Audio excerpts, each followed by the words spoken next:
So first of all, in this topic, weavers, iron smelter and factory owners.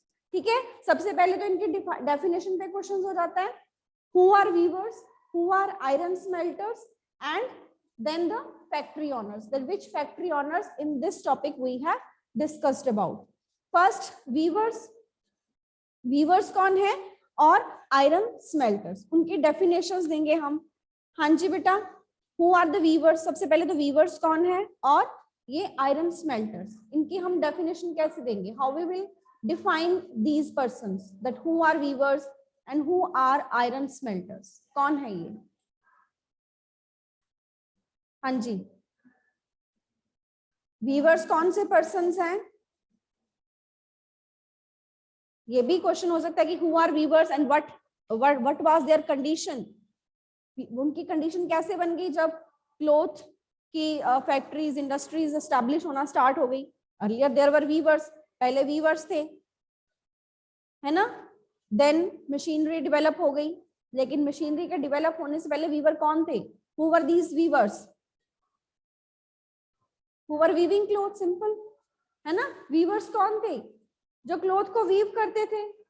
They were weaving, और उसमें different categories के लोग थे. Spinners भी थे उसमें, कुछ टाई एंड डाई करते थे, है ना. तो डिफरेंट कम्युनिटीज थी उनकी अलग अलग. तो weavers, the persons who were involved in the process of making cloth. तो जो क्लोथ मेकिंग के प्रोसेस में इन्वॉल्व थे वो वीवर्स हो गए. आयरन स्मेल्टर्स, आयरन स्मेल्टर्स वो कौन थे? अब इसके बारे में भी हमने कि उनकी कंडीशन जो थी, आयरन स्मेल्टर, उनके विलेजेस बिल्कुल र्यून हो चुके थे जबकि आयरन स्टील फैक्ट्रीज आई. उनके आने से फॉरेस्ट लॉज बने. तो आयरन स्मेल्टर की कंडीशंस बहुत ज्यादा, हम कह सकते हैं कि बहुत ज्यादा खराब हो गई थी. उनकी जो फर्नेसेस होती जिसमें कि वो आयरन स्मेल्ट करते थे. Iron smelter who used to smelt the iron for who used to smelt the raw iron for making iron. Iron बनाते थे वो, है ना, through the process of smelting. तो वो आयरन स्मेल्टर्स थे. फैक्ट्री ओनर्स कौन थे? जो लेटर ऑन फैक्ट्रीज एस्टैब्लिश होना स्टार्ट हो गई इंडिया में. ठीक है. तो अब वीवर्स, सबसे पहले अगर हम वीवर्स की बात करें तो वीवर्स के साथ कई क्वेश्चन जो हैं वो हमारे इसमें जुड़ जाते हैं. ठीक है. वीवर्स के बाद पहला क्वेश्चन क्या हो गया कि हु आर वीवर्स. वीवर्स कौन है, व्हाट हैपेंड टू देम, और उनकी कंडीशन क्या हो गई. लेकिन उनकी कंडीशन पर जो इफेक्ट पड़ा वो किसका पड़ा? इंडस्ट्रियलाइजेशन का, है ना. इंडस्ट्रियलाइजेशन का. और उस इंडस्ट्रियलाइजेशन में कि ये वीवर्स क्या करते थे? इंडियन टेक्सटाइल्स, जो भी हमारा टेक्सटाइल होता था, कि they were making the different type of cloth. और वो जो डिफरेंट टाइप के इंडियन टेक्सटाइल्स थे वो फेमस थे यूरोपियन मार्केट्स में. मैनी अदर कंट्रीज मार्केट्स उनमें भी फेमस थे. फिर उनके कुछ हम नेम्स कि what were those Indian textiles, कि वो इंडियन टेक्सटाइल कौन कौन से थे जो कि यूरोपियन मार्केट्स में, बाकी कंट्रीज की मार्केट में बहुत फेमस थे. ठीक है. फिर उनके नेम कि their name also tell us about the history of that textile. ठीक है. स्टार्टिंग में कि जो कुछ नेम है उन टेक्सटाइल्स के, वो हमें क्या बताते हैं? हिस्ट्री भी बताते हैं कि जो इस वर्ड के साथ. अब जैसे एग्जाम्पल क्या है इसमें? एग्जाम्पल है इसमें जामदानी, मुस्लिन वर्ड. ठीक है. और इसी के साथ कैलिको वर्ड. तो ये क्या है? ये अलग अलग टेक्सटाइल के लिए यूज होते थे और इनके साथ इनकी हिस्ट्री भी जुड़ी हुई है कि ये कहाँ से क्लोथ आया, कहाँ को कौन इसको लेके आया. ठीक है. जैसे कैलिको कैलकाटा से जो लाया गया. ठीक है. मुस्लिन जो कि हम कह सकते हैं कि यहाँ साउथ वेस्ट इंडिया से वहां लेके गए. और इस मुस्लिम वर्ड ये किसके लिए यूज होता था? ये भी क्लोथ के लिए, जो कि हम कह सकते हैं कि मसूल में मर्चेंट्स जिस कपड़े को लेके गए यहाँ इंडिया से, तो उसका नाम मुस्लिम पड़ गया. ठीक है. और इसी तरह ये भी एक हिस्ट्री बता रहे हैं ये वर्ड्स. इसी तरह और भी डिफरेंट नेम्स हैं, जैसे कि चिंट्स क्लोथ हो गया, जामदानी वीव हो गई, बंदाना वर्ड हो गया. तो ये सारे वर्ड्स क्या हैं? हमें डिफरेंट उनके नेम्स जो हैं वो क्या बताते हैं? हमें उनकी हिस्ट्री. ठीक है. तो ये वीवर्स के साथ ही सारे लिंक हैं. अब इंडियन टेक्सटाइल अर्ली स्टेज में हम बात करें तो इंडियन टेक्सटाइल, जैसे कि हमने उनकी हिस्ट्री देखी कि अलग अलग कंट्रीज में उनके अलग अलग नाम हैं और काफी फेमस हैं, है ना। लेकिन धीरे धीरे क्या हुआ, इन्वेंशंस हुई, जैसे स्पिनिंग जेनी वो इन्वेंट हुई, ठीक है। और जब ये इस तरह की मशीनरी डेवलप होनी स्टार्ट हो गई तो उससे इन वीवर्स को कहीं ना कहीं लॉस होना शुरू हो गया, क्योंकि इंडस्ट्रीज एस्टैब्लिश होना शुरू हो गई थी। और ये इंडस्ट्रियलाइजेशन हुई कहाँ पे, जैसे कहते हैं यूरोपियन कंट्रीज में सबसे पहले वहीं पे इंडस्ट्रियलाइजेशन हुई। और वहां पे जो ऑलरेडी यहाँ से, जैसे यहाँ पे काफी सिल्क यहाँ से कैरी ऑन कर रहे हैं, टेक्सटाइल यहाँ से हम क्या कर रहे हैं उस टाइम पर एक्सपोर्ट कर रहे हैं, इंडिया से एक्सपोर्ट हो रहा है, ठीक है। यूरोपियन मार्केट्स में इंडियन टेक्सटाइल की डिमांड जो थी वो पहले बहुत ज्यादा थी, और उसी डिमांड के चलते जो वहां के भी लोकल प्रोड्यूसर थे उन्होंने भी सेम कॉपी करना शुरू कर दिया कि हम भी प्रॉफिट इस चीज से कमाएंगे, ठीक है। The same, they also started producing the cotton and silk, Indian textile, wool, silk, उन्होंने भी सिल्क प्रोड्यूस करना स्टार्ट कर दिया। और उसी तरह उन्होंने क्या कोशिश की, जो इंडिया से हमारा टेक्सटाइल वहां जा रहा है तो वहां पर क्या लगाया जाए, बैन लगाया जाए, ठीक है। और इसी के लिए इंग्लैंड में एक्ट पास किया गया, कैलिको एक्ट, ठीक है। और उससे इंडिया का जो चिंट्स क्लोथ था उस पर क्या कर दिया गया, बैन लगा दिया गया, ठीक है। तो ये भी इसी के साथ कि इंडियन टेक्सटाइल की, जो हम इंडियन टेक्सटाइल की बात कर रहे हैं उसकी डिमांड कहाँ है, यूरोपियन कंट्रीज में बहुत ज्यादा है। और जैसे कि हम बात कर रहे हैं कि इंग्लैंड ब्रिटिशर्स की कॉलोनी जो इंडिया था, है ना, मेनली इंडिया ब्रिटिशर्स के साथ तो डायरेक्ट लिंक हो गया, बाकी कंट्रीज के साथ तो है ही। तो वहां पे जो ब्रिटिशर्स, इंग्लैंड की हम बात करें तो वहां पे जो कंपनीज थी, जो वहां पे प्रोड्यूसर्स थे, ठीक है, जो कि यहाँ इंडियन टेक्सटाइल जैसा ही क्लोथ बनाने की कोशिश कर रहे थे, तो उनके कहने पर ही, उनकी एफर्ट्स पे ही क्या हुआ, एक्ट पास हुआ, है ना। अर्लियर डिमांड बहुत ज्यादा थी, नो डाउट।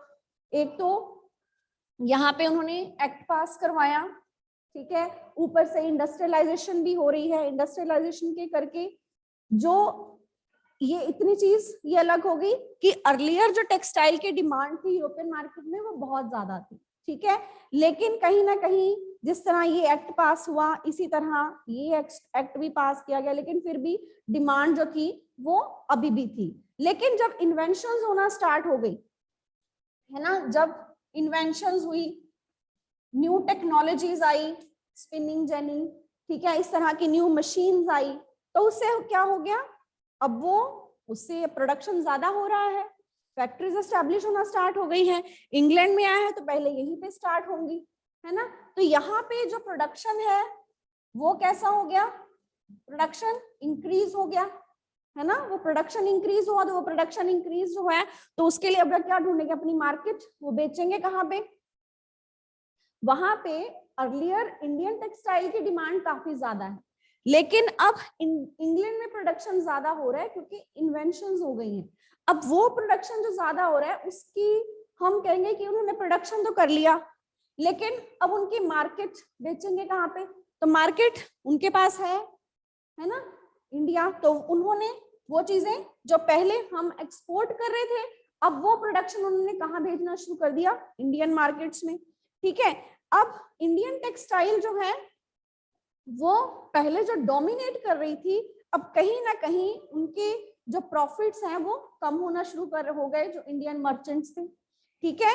और इसी तरह अब जो यहाँ पे लोकल प्रोड्यूसर हैं, अब जैसे यहाँ पे हम बात करें, जब यहाँ डिमांड बहुत ज्यादा थी इंग्लैंड में, है ना, जब इंग्लैंड में इंडियन टेक्सटाइल की डिमांड ज्यादा थी तो वहां के गवर्नमेंट ने एक्ट पास कर दिया अपने प्रोड्यूसर्स को, उनके प्रॉफिट को देखते हुए कि हमारे प्रोड्यूसर्स हैं तो उनके प्रोड्यूसर्स का लॉस ना हो, तो उनके फेवर में ये एक्ट पास किया, है ना। लेकिन अब जहां से प्रोडक्शन हो रहा है तो वो कौन सी मार्केट में आ रहा है, कहाँ की मार्केट में, इंडियन मार्केट में आ रहा है ना। तो जब वो इंडियन मार्केट में आ रहा है, यहाँ पे कौन सी गवर्नमेंट है उस टाइम पर, इंग्लैंड की ही गवर्नमेंट है ना। यहाँ पे कॉलोनियल गवर्नमेंट है, तो कॉलोनियल गवर्नमेंट ने उन डिमांड्स को जो यहाँ के प्रोड्यूसर होंगे उन्होंने भी डिमांड की कि हमें लॉस हो रहा है ना, जो यहाँ पे ऑलरेडी वीवर्स से उनको लॉस होना शुरू हो गया, जो पहले वीवर्स जिनकी काफी हम कह सकते हैं कि बहुत प्रॉफिट में थे जो यहाँ के वीवर्स, अब उनकी एक तो जो भी वो चीजें बना रहे थे वो कॉस्टली थोड़ी होती थी, ठीक है, क्योंकि क्राफ्ट स्किल उसमें इन्वॉल्व है। अब वो फैक्ट्रीज में प्रोडक्शन हो रहा है, इंडस्ट्रीज में हो रहा है, लार्ज स्केल पे हो रहा है, और उसपे जो कॉस्ट है वो कहीं ना कहीं कम हो जाती है क्योंकि सिमिलर चीज लार्ज क्वांटिटी में बन रही है, और वो हम कह सकते थोड़ी चीप भी मिलेगी, है ना। लेकिन जो ये चीज हम इंडियन टेक्सटाइल ये थोड़ी कॉस्टली थी, तो कहीं ना कहीं लोगों में उसकी डिमांड भी बढ़ी। जब उसकी डिमांड लोगों ने बढ़ी, लोगों ने उस चीज को प्रेफर खरीदना शुरू कर दिया, तो अपने आप जो वीवर्स थी उनकी कम्युनिटी को क्या होना शुरू हो गया, लॉस होना शुरू हो गया, ठीक है। तो अब यहां तक इतनी चीज क्लियर है बेटा।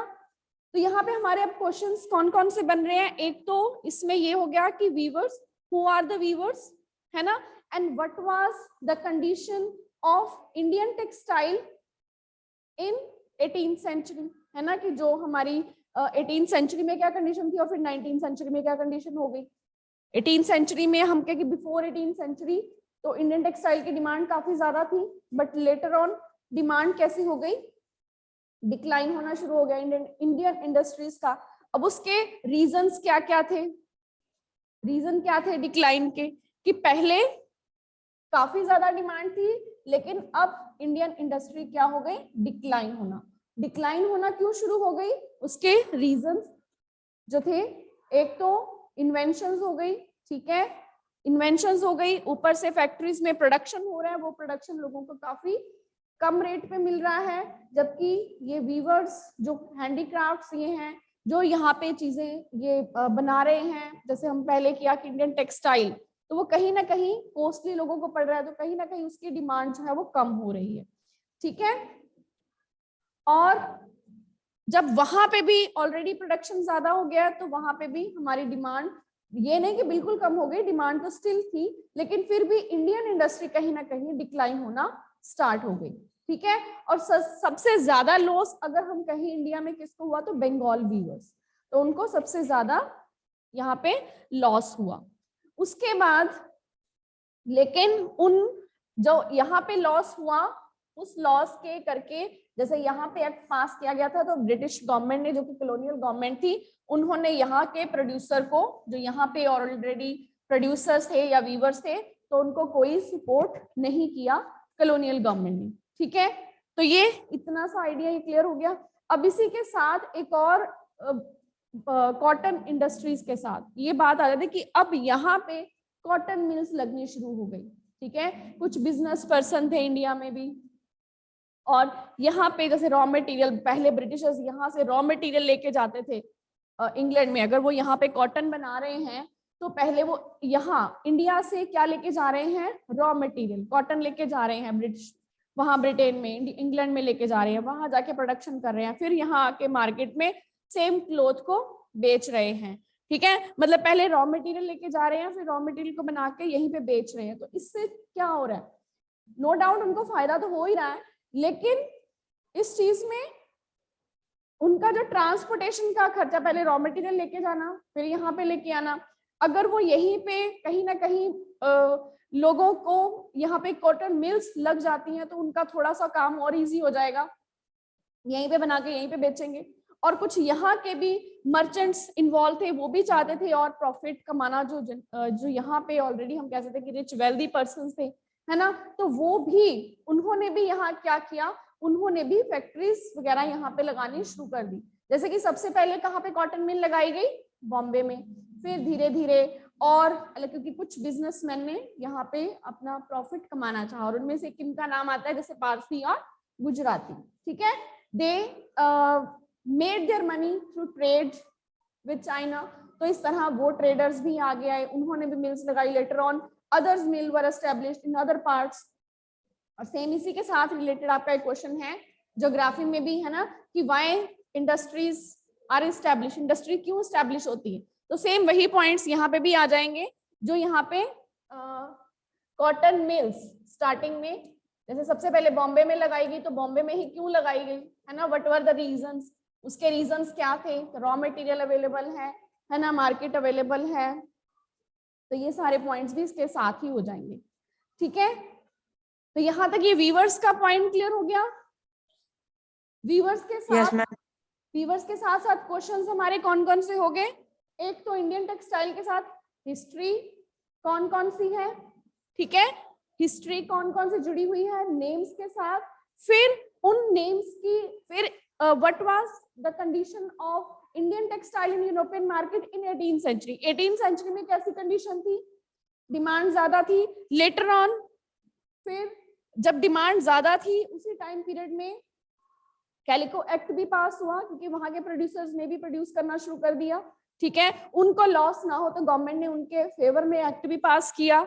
लेटर ऑन इन्वेंशंस, अगर वो इन्वेंशंस होना स्टार्ट हो गई, प्रोडक्शन इंक्रीज होना शुरू हो गया, उस प्रोडक्शन के इंक्रीज होने से क्या हुआ, यहाँ प्रोडक्शन वहां हो रहा है, अब वो सारा प्रोडक्शन खुद ही यूज नहीं करेंगे, उनको मार्केट चाहिए, और सबसे इजीली अवेलेबल मार्केट्स कौन सी हैं, जो कॉलोनियल, उनके पास कॉलोनियल एरिया है, तो जहां जहां पे उनकी कॉलोनीज हैं वहीं पे जाके वो अपनी मार्केट्स चीजों को बेचेंगे, ठीक है, तो उन कॉलोनियल मार्केट्स में उन्होंने अपनी चीजें बेची। अब यहाँ पे भी प्रोड्यूसर्स ऑलरेडी, जैसे हमने कहा वीवर्स हैं जो कि इंडियन टेक्सटाइल बना रहे थे, जिनकी काफी डिमांड थी अर्ली, तो यहाँ पे भी वीवर्स ने गवर्नमेंट से कहा कि हमें लॉस हो रहा है, लेकिन उनकी तरफ, प्रोड्यूसर की तरफ इंडियन कॉलोनियल गवर्नमेंट ने कोई ध्यान नहीं दिया, है ना, जैसे कि ब्रिटिश गवर्नमेंट ने अपने प्रोड्यूसर्स को उनकी तरफ उनके लिए कैलिको एक्ट पास कर दिया था, लेकिन यहाँ पे उनकी प्रोड्यूसर्स की तरफ कोई ध्यान नहीं दिया गया, और इसी तरह धीरे धीरे जो इंडियन वीवर्स थे, इंडियन टेक्सटाइल इंडस्ट्री थी, वो क्या होनी शुरू हो गई, डिक्लाइन होना शुरू हो गई, और उस डिक्लाइन के चलते जो यहाँ के वीवर्स थे उनको बहुत सारा लॉस हुआ, ठीक है। तो इसमें हमारे कई क्वेश्चन हो जो साथ साथ में हो गए कि एक तो डिफरेंट नेम्स थे डिफरेंट टेक्सटाइल्स के, उनकी हिस्ट्री कैसे पता चलती है, जो वूल और सिल्क प्रोड्यूसर्स थे इंग्लैंड में, ठीक है, उन्होंने पहले तो प्रोटेस्ट क्यों किया, ठीक है, why they protested against the import, protest क्यों किया, then what was the condition of Indian textile in European market, फिर development of cotton industry in Britain affect the textile producers in India, तो यहाँ पे जब कॉटन प्रोडक्शन होने लगा तो उसने जो इंडिया में टेक्सटाइल यहाँ पे प्रोडक्शन हो रहा था या यहाँ पे जो टेक्सटाइल प्रोड्यूसर्स थे उनको कैसे अफेक्ट किया, ठीक है। और एक इसी के साथ एक और क्वेश्चन है कि इंडियन टेक्सटाइल इंडस्ट्री को जो स्टार्टिंग में, यहाँ पे हमने कहा कि कॉटन मिल्स लगना शुरू हो गई, जैसे कि सबसे पहले बॉम्बे में लगी, है ना, तो यहाँ पे भी जो कॉटन टेक्सटाइल इंडस्ट्रीज लग रही थी, तो यहाँ पे जो इंडस्ट्रीज स्टार्टिंग में डेवलप होना स्टार्ट हो गई, तो उनको क्या प्रॉब्लम्स आई अर्ली ईयर्स, कि जब अभी हमने लगाना स्टार्ट की हैं तो उनको क्या क्या प्रॉब्लम्स आई। अब जैसे कि प्रॉब्लम्स क्या आई, क्योंकि वहां जो प्रोडक्शन हो रहा है वो भी यहाँ की मार्केट्स में आ रहा है ना, यहाँ के जो प्रोड्यूसर हैं वो भी प्रोड्यूस कर रहे हैं, तो कहीं ना कहीं कंपटीशन जो है मार्केट में बहुत ज्यादा हो गया, है ना, तो यहाँ के प्रोड्यूसर्स भी डिमांड कर रहे हैं to reduce the imports, but British government उनकी किसी डिमांड की तरफ कोई ध्यान नहीं दे रही है ना, तो ये सारी जो प्रॉब्लम्स उनको अर्ली ईयर्स में फेस करनी पड़ी, है ना, तो ये सारे क्वेश्चंस आपके वीवर्स के साथ रिलेटेड हो गए, ठीक है। और लेकिन यहाँ पे जो प्रॉब्लम्स चलती रही और लेटर ऑन जब फर्स्ट वर्ल्ड वॉर का टाइम आया तब हम कह सकते हैं कि जो टेक्सटाइल इंपोर्ट्स हो रहे थे वो थोड़े कम हो गए, ठीक है, और जिस तरह फर्स्ट वर्ल्ड वॉर के बाद यहाँ पे भी इंडस्ट्रीज थोड़ी और फ्लोरिश होनी शुरू हो गई, वीवर्स, कॉटन टेक्सटाइल, जैसे कि आयरन और आयरन स्टील इंडस्ट्री वो भी डेवलप होना शुरू हो गई थी after the first world war, ठीक है, क्यों, क्योंकि ब्रिटेन इन्वॉल्व हो गया था फर्स्ट वर्ल्ड वॉर में, ठीक है, उसका सारा ध्यान अब वॉर रिलेटेड मटेरियल पे था, ठीक है, और यहाँ पे अपनी कॉटन की प्रोडक्शन करके यहाँ बेचने में तो इस तरह ज्यादा इंटरेस्ट नहीं था, तो इसलिए, लेकिन उससे पहले, ये तो उसके बाद की बात हो गई ना, लेकिन उससे पहले गवर्नमेंट ने जो यहाँ के प्रोड्यूसर थे उनको सपोर्ट नहीं किया, ठीक है, गवर्नमेंट ने क्या किया उस टाइम पे, अगर वॉर का टाइम पीरियड था उस टाइम पीरियड में भी गवर्नमेंट ने टैक्सेस वगैरह और इम्पोज करने शुरू कर दिए थे, ठीक है, जो कि हमने लास्ट नेशनल मूवमेंट वाले टॉपिक में पढ़ा है ये चीज, ठीक है। सो अब ये हो गए सारे क्वेश्चंस। अब जो प्रॉब्लम्स है, प्रॉब्लम्स में कि स्टार्टिंग में यहाँ ये यही पॉइंट्स इसमें आएंगे कि चीप टेक्सटाइल जो था वहां से बन रहा था, यहाँ के वीवर्स पहले तो स्टार्टिंग में थोड़ा सा उनको उनका जो प्रोडक्शन था इतना ज्यादा हम कह सकते हैं कि कॉस्टली नहीं था, ठीक है। जो यहाँ पे इंडियन टेक्सटाइल जो वीवर्स बना रहे थे वो कॉस्टली था, जो वो प्रोडक्शन करके इंपोर्ट लेके आ रहे हैं वो भी चीप है। लेकिन जो यहाँ के प्रोड्यूसर्स हैं, एक तो इंपोर्ट हो रहा है, ठीक है, और दूसरी ये प्रोड्यूसर डिमांड कर रहे हैं कॉलोनियल गवर्नमेंट से इंपोर्ट को रिड्यूस करने के लिए, लेकिन गवर्नमेंट इंपोर्ट तो रिड्यूस कर नहीं रही बल्कि क्या कर रही है, टैक्सेस और इंपोज कर रही है, ठीक है। तो ये सारी प्रॉब्लम जो इंडियन प्रोड्यूसर को उस टाइम पे फेस करनी पड़ी, ठीक है। ये सारा क्लियर हो गया बेटा? Any doubt till now? अब इसके बाद फिर है आयरन स्मेल्टर्स। आयरन स्मेल्टर्स और आयरन स्मेल्टर की बात करने से पहले हमने बात की जो स्वॉर्ड ऑफ टीपू सुल्तान की। स्वॉर्ड ऑफ टीपू सुल्तान ये किससे बनी हुई थी? इट वाज मेड फ्रॉम, हाँ जी, किससे बनी हुई थी sword of Tipu Sultan? Would steel. Would steel से बनी हुई थी। अब वो वुड स्टील किसने बनाई? जो उस टाइम पीरियड में उसके हम कह सकते हैं कि एम्पायर में रहने वाले, जो उसके किंगडम में रहने वाले स्मेल्टर से, आयरन स्मेल्टर से, ये उनकी स्मेल्टिंग की एक टेक्निक थी जिससे कि ये जो स्वॉर्ड बनाई गई थी ये काफी हम कह सकते हैं कि जिस स्टील से बनाई गई थी उसको भी रस्ट नहीं लगा। जो उनकी इस स्टील को बनाने की टेक्निक थी वो काफी, जो कि हम कह सकते हैं कि उस टाइम पीरियड में बहुत अच्छी थी। लेकिन लेटर ऑन ये जो आयरन स्मेल्टिंग इंडस्ट्री है इसको भी लॉस होना शुरू हो गया। जिस तरह से वीवर्स, जो कि इंडियन टेक्सटाइल था, स्टार्टिंग में यूरोपियन मार्केट में काफी डिमांड थी, लेकिन लेटर ऑन चाहे यहाँ पे भी हमने फैक्ट्रीज लगा ली लेकिन फिर भी यहाँ के प्रोड्यूसर्स को उतना प्रॉफिट नहीं हो रहा था, कहीं ना कहीं स्टार्टिंग में बहुत सारा लॉस हुआ, ठीक है। अब सेम वे आयरन स्मेल्टर्स भी हैं। आयरन स्मेल्टर्स क्या कर रहे हैं? वो भी स्टील बना रहे हैं, रॉ आयरन को स्मेल्ट करते हैं अपने फर्नेसेस में, ठीक है। और उससे कौन से स्टील बना रहे हैं? वुड्स स्टील, जिससे क्या बनी हुई है टीपू सुल्तान की जो स्वॉर्ड थी, ठीक है। और ये इतने ज्यादा ये स्टील इतनी ज्यादा उसने फैसिनेट किया यहाँ तक यूरोपियन साइंटिस्ट को कि वो भी उनने टिस्को से बनी थी। यस, उसमें नाम आता है, हाँ जी लविश। मैम मैं कह रहा था मैम ये टिस्को बहुत डिमांड हुआ था फर्स्ट वर्ल्ड वॉर में और ब्रिटेन ने मंगवाया था ये टिस्को और नॉर्मल आयरन बिकना बंद हो चुका था। यस, तो ये वुड स्टील, इसकी यहाँ पे भी साइंटिस्ट आए, उन्होंने डिस्कवर किया कि इसकी प्रॉपर्टीज क्या क्या है, कैसे ये बनाई जाती है, ठीक है। लेकिन यहाँ के आयरन स्मेल्टर्स, उनकी जो ये टेक्निक थी, वो स्मेल्टर्स खुद काफी हम कह सकते हैं उनकी कंडीशन बहुत बुरी हो गई, है ना। तो और क्यों? क्योंकि ये जब बनाते थे रॉ आयरन से स्मेल्ट करके फर्नेसेस में, तो उनके लिए उनको क्या चाहिए होता था? Raw iron. जो रॉ आयरन चाहिए, रॉ आयरन लेने के लिए, और साथ ही साथ उनको वुड भी चाहिए अपनी फर्नेसेस में, ठीक है। वहां पे उसको फायर वगैरह जलाने के लिए वुड भी चाहिए। वो वुड कहाँ से वो लेंगे? फॉरेस्ट से, है ना। तो इसमें सबसे पहले तो वुड स्टील की बात करेंगे, ठीक है, कि हु वर मेकिंग इट, और इससे जुड़ी हुई जो दो चार फैक्ट हो गए, ठीक है, वो सारी चीजें। अब ये जो यहाँ पे आयरन स्मेल्टर्स हैं, पहले तो आयरन स्मेल्टर में एक जो कम्युनिटी थी वो कम्युनिटी थी अगारियाज की, और जिन्होंने की अगारियाज ने ही लेटर ऑन जो iron and steel, first iron and steel जो फैक्ट्री थी इंडिया में एस्टेब्लिश हुई, उनको ही बताया था कि रॉ आयरन कहाँ पे है। लेकिन लेटर ऑन खुद उनकी कंडीशन बहुत बुरी हो गई थी, है ना। तो वो कम्युनिटीज जो आयरन स्मेल्टिंग में इन्वॉल्व थी, अब उस आयरन स्मेल्टिंग के लिए कहीं ना कहीं उनको वुड भी चाहिए। वो वुड उनको कहाँ से मिलेगी? फॉरेस्ट से। लेकिन फॉरेस्ट में क्या उस टाइम पर ब्रिटिश गवर्नमेंट ने कर दिया है? फॉरेस्ट लॉज बना दिए हैं, है ना।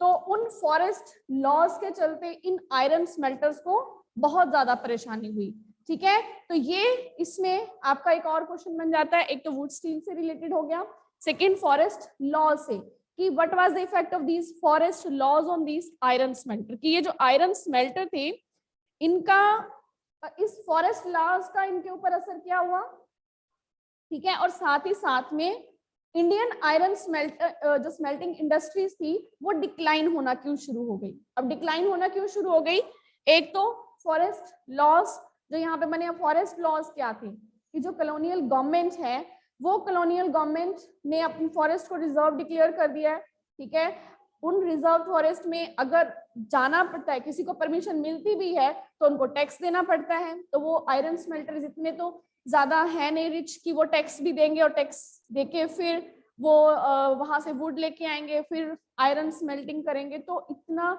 उनके लिए तो पॉसिबल ही नहीं था ये चीजें, ठीक है। तो एक ये चीज थी जिससे उनको लॉस हुआ, ठीक है। ओके बेटा, we will continue with it. Thank you बेटा। और ये जो आप टॉपिक रिवाइज करोगे तो इन हेडिंग्स को अपने माइंड में रख के करना कि इन Yes, ma'am. हेडिंग्स में हम कौन से पॉइंट्स लिख सकते हैं। ओके देन, थैंक यू बेटा। Okay ma'am.